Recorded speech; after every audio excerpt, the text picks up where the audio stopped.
जी अस्सलाम वालेकुम। उम्मीद है कि आप तमाम दोस्त खैरियत से होंगे। आज हम बात करेंगे temporary work permit religious worker के हवाले से।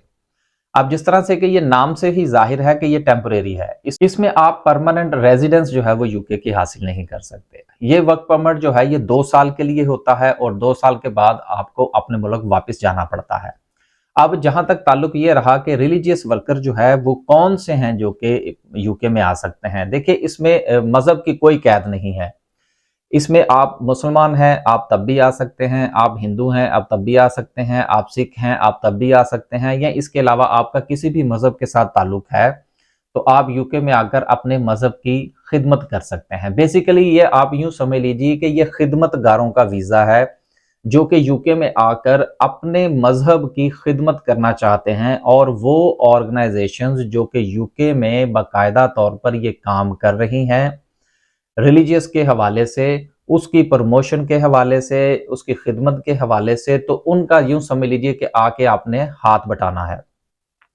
इस वीज़े में जो एक अहम चीज़ है वो ये है, जैसा कि ये टेम्परेरी, जिस तरह के शुरू में ही हमने बात की कि इसमें आपको परमानेंट रेजिडेंस नहीं मिलती। लिहाजा अगर आप इस वीज़े पर यूके आना चाहते हैं, लेकिन आप ये चीज़ ज़रूर ज़हन में रखिएगा कि बाज़ औक़ात हमारी वीडियोज़ के अंदर जिस वक़्त हम लोग वीडियो बना रहे होते हैं, तो हम बाज़ औक़ात ज़मीन व आसमान के कलावे मिला देते हैं कि जी बस ये सब के लिए है, हर बंदा अप्लाई कर सकता है। किसी को देखिए, अप्लाई का जहां तक ताल्लुक है वो तो हर कोई कर सकता है, इससे किसी को क्या फर्क पड़ता है। आप वीजा फॉर्म फिल करेंगे, वीजा फॉर्म फिल करके आप जमा करवा देंगे, उसके बाद आगे जो है वो एम्बेसी आपको रिजेक्ट कर देगी, इससे क्या फर्क पड़ता है, उनको तो फीस मिल जाएगी। तो बेसिकली अप्लाई करने का मसला नहीं है, मसला इस चीज का है कि सक्सेस की रेशियो क्या है और आप इसमें सक्सेसफुल कैसे हो सकते हैं। फिर दूसरी बात यह है कि इस वीजा पर जिस वक्त आएंगे तो 2 साल गुजारने के बाद आपको वापस जाना पड़ेगा। हाँ, सिर्फ एक चीज इसमें जो है वो थोड़ी सी गुंजाइश निकलती है कि आप 20 आवर्स जो हैं वो आउट ऑफ द ऑर्गेनाइजेशन जो है वो किसी दूसरे के पास जाकर काम कर सकते हैं। लेकिन आप ये चीज मत भूलिएगा कि जिस वक्त आप रिलीजियस टेम्परेरी वर्क परमिट पर यूके आते हैं, तो उस वक्त जिस कैटेगरी में आप फॉल कर रहे होते हैं, आप या तो उसी कैटेगरी में ही यहां पर 20 आवर्स एक्स्ट्रा काम कर सकते हैं, या फिर आप उन ऑक्यूपेशन में काम कर सकते हैं जो कि शॉर्टेज ऑक्यूपेशन लिस्ट में शामिल है। तो ये एक अहम चीज है अगर आप टेम्परेरी वर्क परमिट पर आना चाहते हैं। अगर आप पाकिस्तान से आते हैं, इंडिया से आते हैं, या किसी भी दूसरे मुल्क से आते हैं, तो इस टेम्परेरी वर्क परमिट का एक फायदा यह है कि ज्यादातर जिन लोगों को ये टेम्परेरी वर्क परमिट दिए जाते हैं रिलीजियस वर्कर के हवाले से, तो यहाँ का जो एम्प्लॉयर है वो उसके तमाम के जो मेंटेनेंस चार्जेस हैं वो एग्जम्प्ट करवा देता है। जिस वक्त वो ये मेंशन करता है इसकी जो मेंटेनेंस है वो मेरे जिम्मे है, तो आपको फिर बैंक स्टेटमेंट शो नहीं करवाना पड़ती। फिर इस वीजे का एक फायदा ये है कि जो हमारे लोग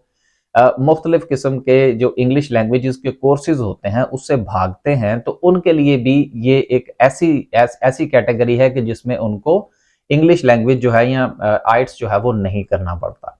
लेकिन आप ये जरूर जहन में रखिएगा कि ये जो रिलीजियस वर्कर का वीजा है ये इतना आसान नहीं है। अक्सर औकात हमारी वीडियोस के अंदर आप दोस्त अहबाब से सुनते होंगे जी कि हर बंदा अप्लाई कर सकता है जी, आप जो है वो गुरुद्वारे की ऑर्गेनाइजेशन, गुरुद्वारे की जो मैनेजमेंट कमेटी है उसके साथ राब्ता करें और उससे कहें जी कि मैं यहाँ पर आके क्लीनिंग कर लूंगा जी, मैं यहाँ पर आके कोई और काम कर लूंगा। ऐसा नहीं है, क्योंकि देखिए जिस वक्त यहाँ के एम्प्लॉयर ने, चाहे वो आपको रिलीजियस वर्कर पर ला रहा है या किसी और वीजे पर, लेकिन जिस इस वक्त चूंकि हम रिलीजियस वर्कर के हवाले से बात कर रहे हैं, तो रिलीजियस वर्कर का वीजा उन लोगों को ही मिलता है जिन्होंने रिलीजियस के हवाले से कोई स्पेसिफिक उनके पास क्वालिफिकेशन होती है। ऐसा नहीं है कि एक बंदा जो है, अगर फर्ज कीजिए कि वो यहाँ पर मसाजिद में टेम्परेरी वर्क परमिट पर आना चाह रहा है, तो उसके पास किसी किस्म की क्वालिफिकेशन ही नहीं है, मतलब हाफिज़ कुरान ही नहीं है या उसने दरस निज़ामी का कोर्स ही नहीं कर रखा, और मेरे जैसा एक आदमी जिसके पास दीन का इतना नॉलेज नहीं है, मैं रिलीजियस वर्कर पर कैसे आ सकता हूं? ये एक सवालिया निशान है। हम लोग ये समझते हैं बेसिकली कि जिस वक्त इस किस्म की कैटेगरीज अनाउंस होती हैं तो उसमें हमारा ये ख्याल होता है कि जी बस आपने सर्टिफिकेट ऑफ स्पॉन्सरशिप जो है वो किसी ना किसी तरीके से ले लेना है। लेकिन मसला इस चीज का है कि यहाँ का जो एम्प्लॉयर है उसको ठीक है कि ये हक है कि वो कितने लोग जो है वो साल के बाद या 3 साल के बाद जो है वो हायर कर सकता है, सर्टिफिकेट ऑफ स्पॉन्सरशिप इशू कर सकता है, लेकिन वो ऐसा नहीं है कि उसका जो दिल चाहे वो सर्टिफिकेट ऑफ स्पॉन्सरशिप इशू करता फिरे। उसकी भी बाकायदा तौर पर कुछ पाबंदियां हैं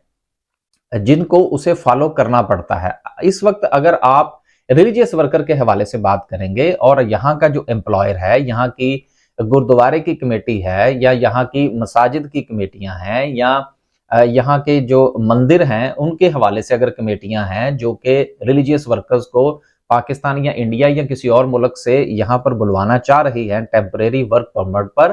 तो उनको बकायदा तौर पर यहाँ की गवर्नमेंट को, यहाँ के होम ऑफिस को बताना पड़ता है कि जी इस रिलीजियस वैकेंसी के लिए हमें बंदा रिक्वायर्ड है जो कि यूके में हमें अवेलेबल नहीं है। तो लिहाजा बहुत सारी चीजों को ना क्लैरिफाई करना बड़ा जरूरी होता है। बाकी मजीद जो है कि ये रिलीजियस वर्कर का वीजा है क्या, ये कितनी देर का होता है, इसमें कौन कौन सी चीजें शामिल होती हैं, ये आप गूगल भी कर सकते हैं। वैसे मैं वीडियो की डिस्क्रिप्शन में लिंक भी दे दूंगा जहां पर आप जाके पढ़ सकते हैं। हाँ, लेकिन अगर आपके पास रिलीजियस क्वालिफिकेशन है, अगर आप मुसलमान हैं, आप हाफिज कुरान हैं,